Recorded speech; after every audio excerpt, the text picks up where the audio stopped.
Hello everyone, आपका स्वागत है मेरे चैनल खुशोशी लव में। आप लोग कैसे हैं?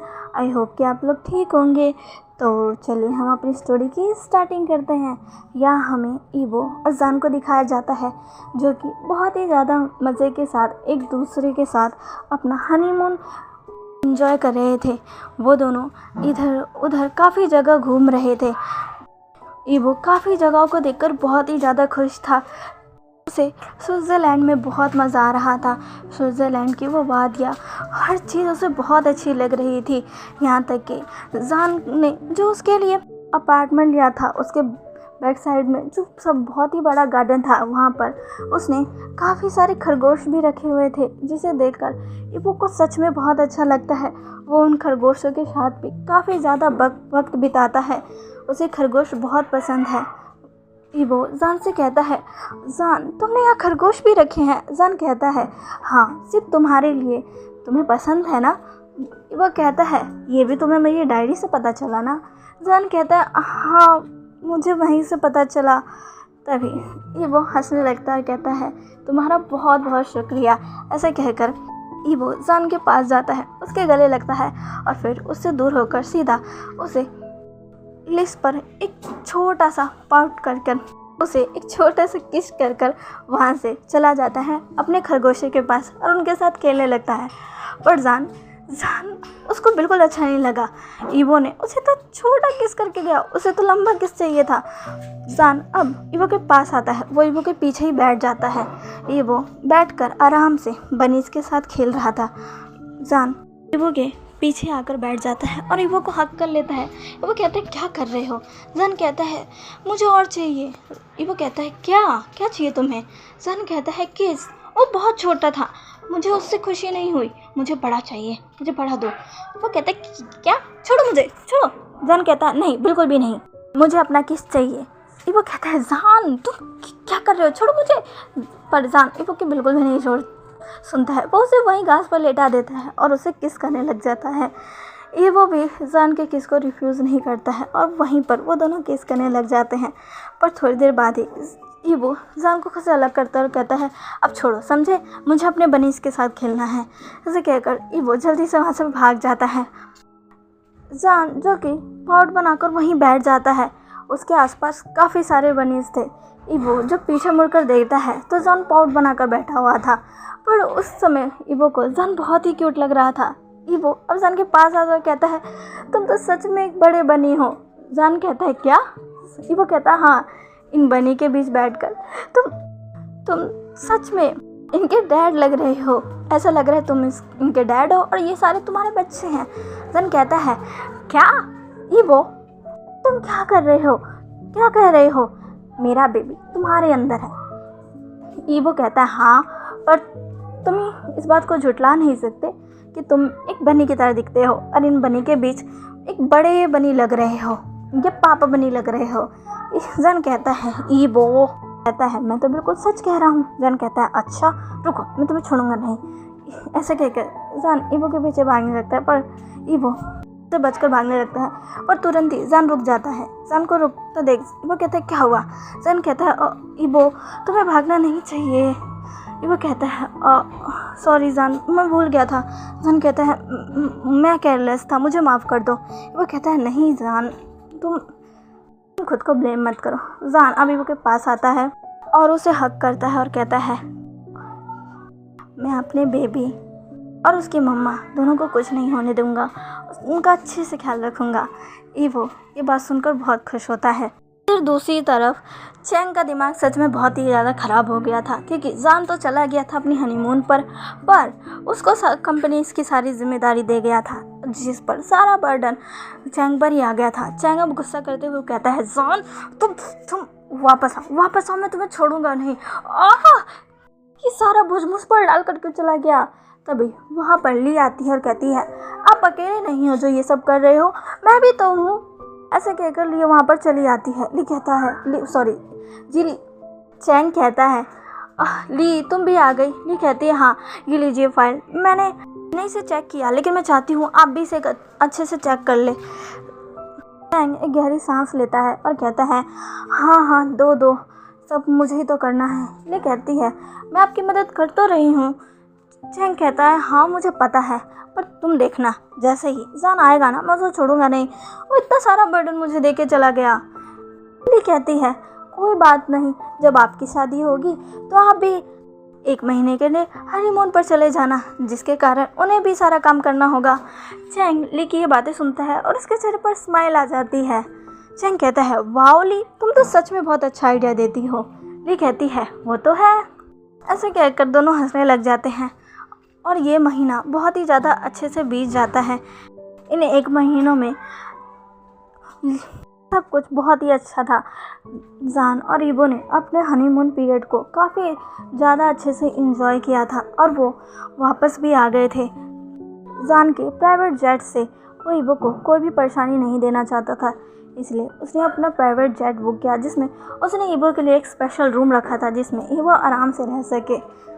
ईबो पहले तो ये देखकर हैरान था, पर वो फिर जान की तरफ देखता है और एक स्माइल के साथ कहता है इसकी क्या ज़रूरत थी। जान कहता है ज़रूरत थी, मैं तुम्हें और बेबी को कोई भी परेशानी में नहीं डाल सकता। ये सुनकर ईबो के चेहरे पर स्माइल आ जाती है और वो कहता है ठीक है।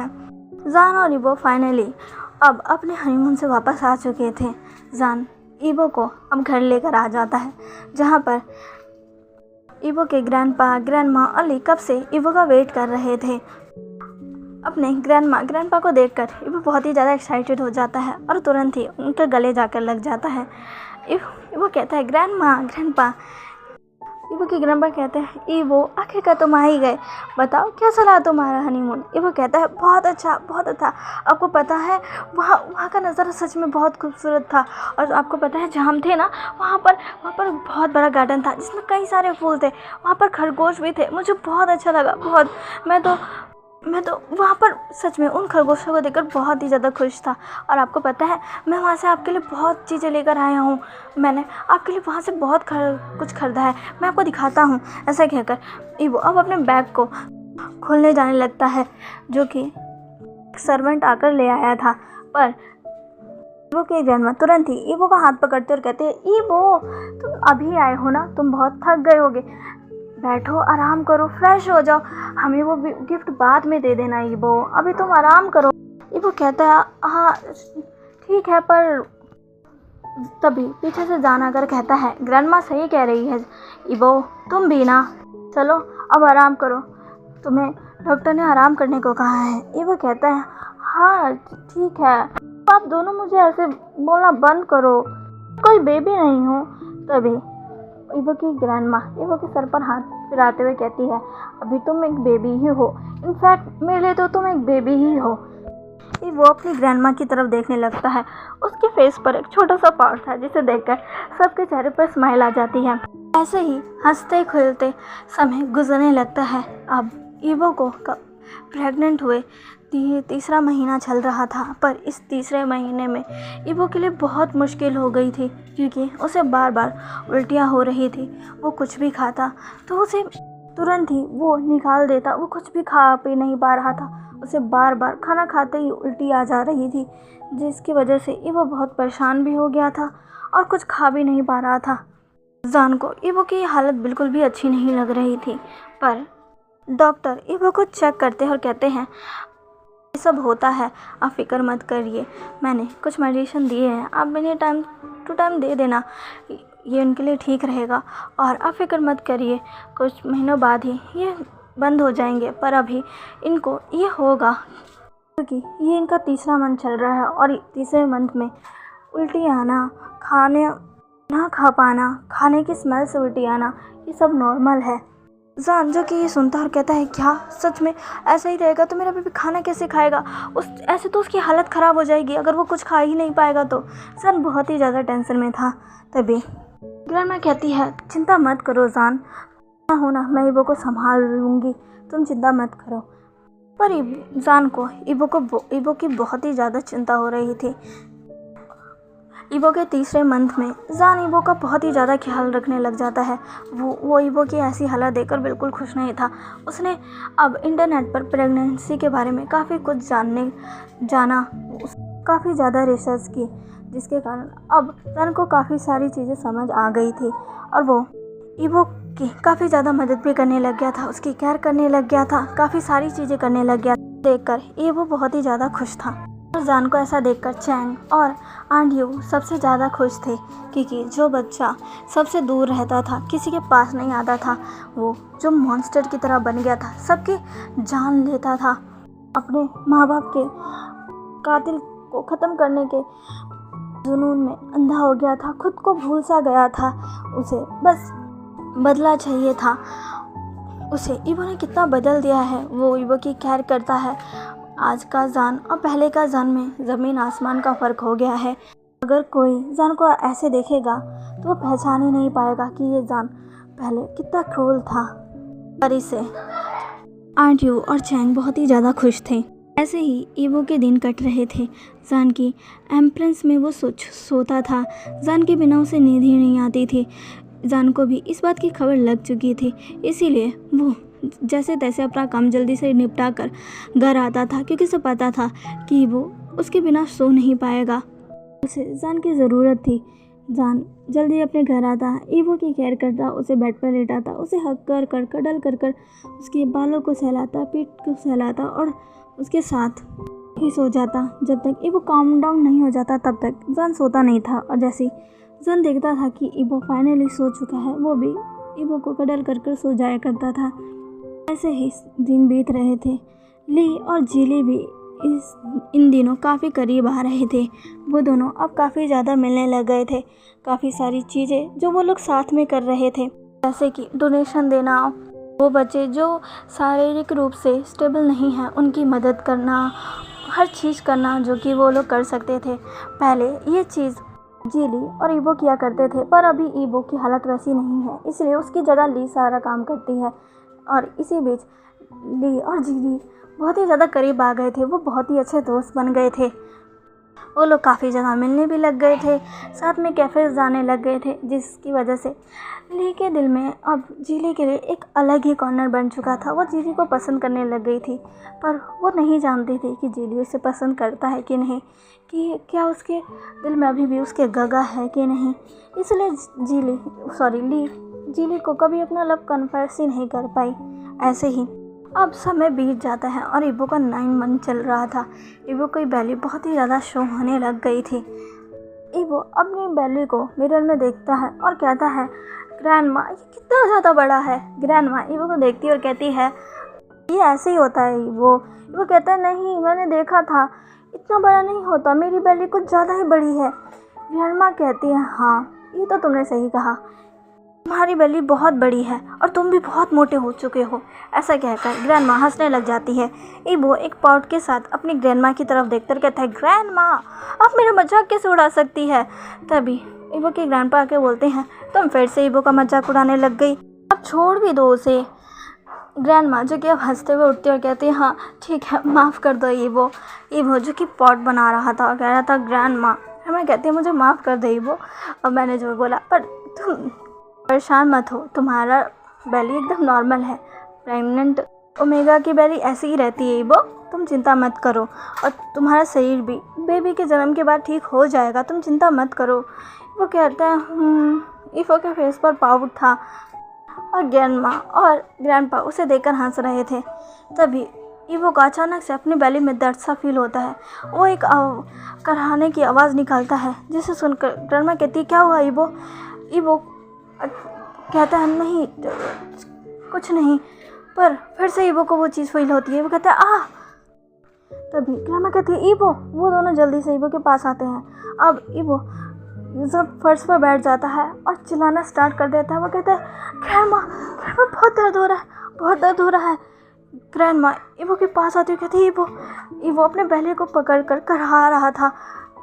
ग्रैंडमा समझ जाती है कि अब ईवो की डिलीवरी का टाइम आ चुका है। वो अपने हस्बैंड की तरफ देखती है और कहती है, जल्दी जल्दी हमें ईवो को लेकर जाना होगा। ग्रैंडपा अपना सिर हिलाते हैं और कहते हैं, हाँ हाँ ठीक है। ग्रैंडमा और ग्रैंडपा जैसे तैसे ईवो को कार में बैठाते हैं। ग्रैंडपा अब कार को ड्राइव कर रहे थे और पीछे ग्रैंडमा बैठकर ईवो को संभाल रही थी। उन्होंने जान को भी कॉल कर दिया था और साथ में ली को भी। जान जो कि अब अभी अपने ऑफिस में अपना कुछ वर्क कर रहा था, अचानक से जैसे ही उसे ईबो की खबर मिलती है वो सब कुछ छोड़ छाड़ कर भागता है। वो चैंग से कहता है, चैंग प्लीज़ प्लीज़ संभाल लेना। चैंग कहता है तुम फिक्र मत करो, तुम जाओ, अभी ईबो को तुम्हारी ज़्यादा ज़रूरत है। जान हमें अपना सिर लाता है और वो तुरंत ही वहाँ से भाग जाता है। इधर दूसरी तरफ ली भी जिली के साथ बैठी हुई थी। वो दोनों अपने आने वाले चाइल्ड डोनेशन कैंप के लिए कुछ तैयारियां कर रहे थे, कुछ चीज़ें प्रिपेयर कर रहे थे। उनके साथ काफ़ी सारे लोग भी थे जो इस चीज़ में उनकी मदद कर रहे थे। तभी ली के पास कॉल आता है ग्रैंडमा का, उसे पता चलता है। तभी ली बहुत ही ज़्यादा घबरा जाती है। वो कहती है मुझे जाना होगा। ली को ऐसा घबरा कर देख कर जिली भी को भी डर सा लग जाता है। वो ली से कहता है क्या हुआ ली, बताओ मुझे।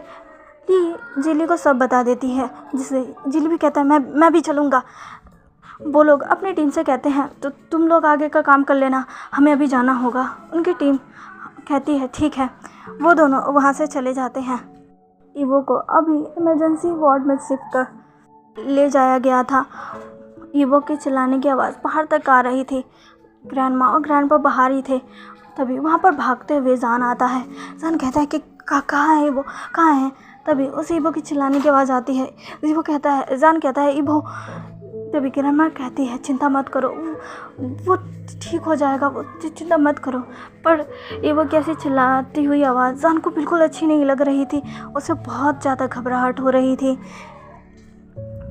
और ग्रैंडपा और ग्रैंडमा जान को शांत कर रहे थे, क्योंकि वो देख सकते थे कि वो जान अभी कितना ज़्यादा परेशान है। दूसरी तरफ ली भी वहाँ आ चुकी थी, साथ में मैडम यू भी। आंटी यू जल्दी से जान के पास आती हुई कहती है, जान कहता है आंटी वो। तभी आंटी यू कहती है चिंता मत करो, उसे कुछ नहीं होगा, तो तुम काम डाउन रहो जान, काम डाउन रहो। ऐसे कहकर वो जान को शांत कराने लगती है। ली वो भी बहुत ही ज़्यादा घबराई हुई थी। सारे बाहर बैठकर बस ईवो का ये चीखें सुन रहे थे। वो जल्दी ही सब कुछ ख़त्म होने का वेट कर रहे थे। कुछ देर बाद ही ईवो की आवाज़ आना बंद हो जाती है। सन बहुत ही ज़्यादा घबरा जाता है। तभी डॉक्टर बाहर आते हैं। डॉक्टर को देखकर जान जल्दी से डॉक्टर के पास जाता है, पूछता है वो ईवो कैसा है। तभी डॉक्टर कहते हैं चिंता मत करिए मिस्टर जान, वो बिल्कुल ठीक है, पर अभी बेहोश है, और मुबारक रखिए आपको लड़का हुआ है। ऐसा कहकर डॉक्टर जान को कॉन्ग्रेचुलेशन विश कर वहाँ से चली जाती है। और नर्स फाइनली जान का बेबी बाहर लेकर आती है और जान से कहती है ये लीजिए।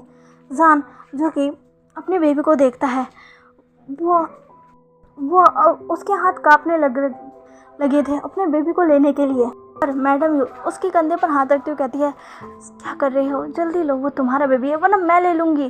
तभी जान कहता है हाँ। जान बेबी को अपने हाथ में लेता है, नर्स संभाल कर बेबी को जान कर दे देती है।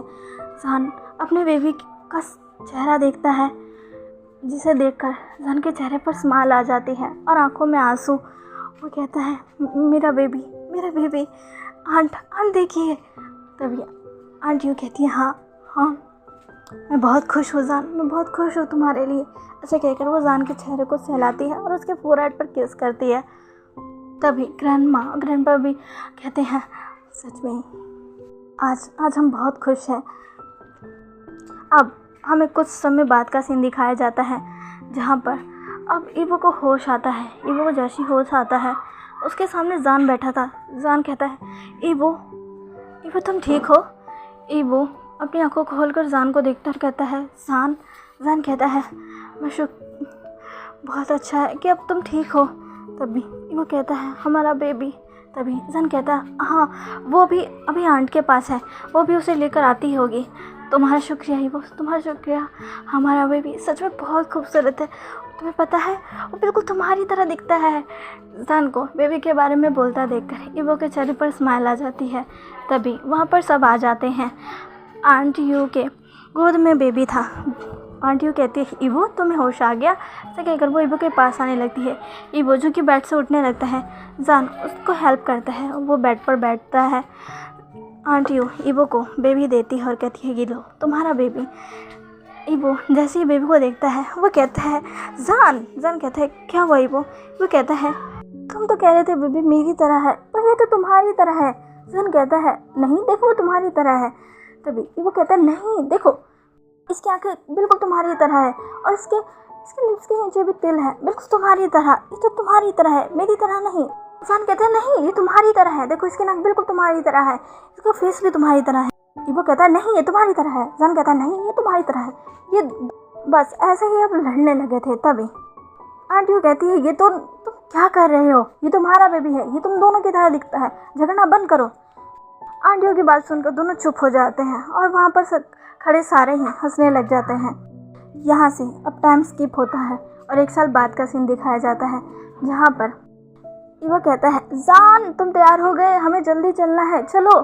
जान कहता है हाँ हाँ चलो मैं तैयार हो चुका हूँ। जान के कहते ही वो कहता है आज मेरी बहन की शादी है और मैं उसमें लेट हो जाऊँ? नहीं बिल्कुल भी नहीं, तुम्हारी वजह से मैं लेट नहीं होना चाहता, जल्दी चलो। ग्रैंडमा और ग्रैंडपा पहले से ही वहाँ मौजूद है, लेकिन मैं तुम्हारी वजह से लेट हूँ। जान कहता है मैं ही क्या करूँ, वो मीटिंग थी, मैं उसे छोड़कर नहीं आ सकता था। जान वो कहता है तुम्हारी मीटिंग की ऐसी की तैसी, जल्दी चलो, मैंने ईजान को रेडी कर दिया है, अब जल्दी चलो। जान कहता है हाँ हाँ। ऐसे कहकर अब वो वहाँ से निकल जाते हैं। आज ली की शादी थी और वो किसी और के साथ नहीं बल्कि जिली के साथ ही थी। फाइनली ली ने जिली के सामने अपना लव कन्फेस कर ही दिया था, क्योंकि वो जिली की तरह गलती नहीं करना चाहती कि वो चुप रहे और उसका लव कोई और लेकर चले जाए। पर जिली भी उसके लव को एक्सेप्ट कर लेता है, क्योंकि वो भी ली को पसंद करने लग गया था और आज दोनों की शादी थी। जान वो फाइनली शादी में पहुंच जाते हैं टाइम पर। ईबो के ग्रैंडफादर ली को लेकर जाते हैं, जिले के हाथों में रखते हैं। फाइनली उनकी शादी होती है। ईबो बहुत ही ज़्यादा खुश था। ईबो अपनी बहन के पास आता और कहता है मैं तुम्हारे लिए बहुत खुश हूँ। कहती है आपका शुक्रिया गगा। अब थैंक कहता है चलो फैमिली फ़ोटो लेते हैं। वो कहता है हाँ, और ऐसे वो सारे ही मिलकर फैमिली फ़ोटो लेते हैं और यहीं पर हमारी स्टोरी एंड होती है। बताइएगा ये स्टोरी आपको कैसी लगी, प्लीज़ मुझे कमेंट करके ज़रूर बताइएगा और मेरे चैनल को सब्सक्राइब भी कर दीजिएगा और लाइक तो ज़रूर कीजिएगा। ओके, मिलते हैं एक न्यू स्टोरी के साथ। बाय।